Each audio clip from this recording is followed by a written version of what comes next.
कहाना खूबसूरत है, बहुत ही खूबसूरत है, और इतनी खूबसूरत है कि उसके मखमली तन से निगाहें भी फिसलती हैं। कसम है साहिलों को चूमती पागल हवाओं की, वो जब पलकें उठाती है तो यूं महसूस होता है समुंदर रक्स करता है, और इसके रक्स की लय पर परिंदे गीत गाते हैं। वो जब पलकें झुकाती है तो सूरज वक्त से पहले उफक में डूब जाता है।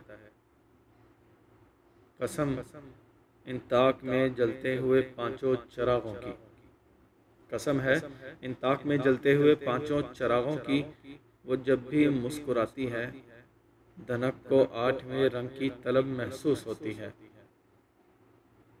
हवा कच्चे गुलाबों की महक में भीग जाती है।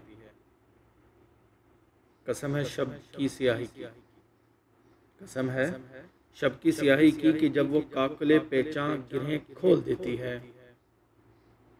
अंधेरा फैल जाता है।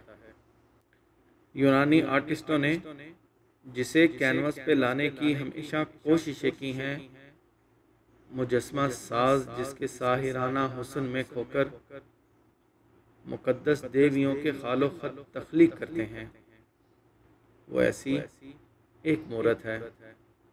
कहाना खूबसूरत है, बहुत ही खूबसूरत है।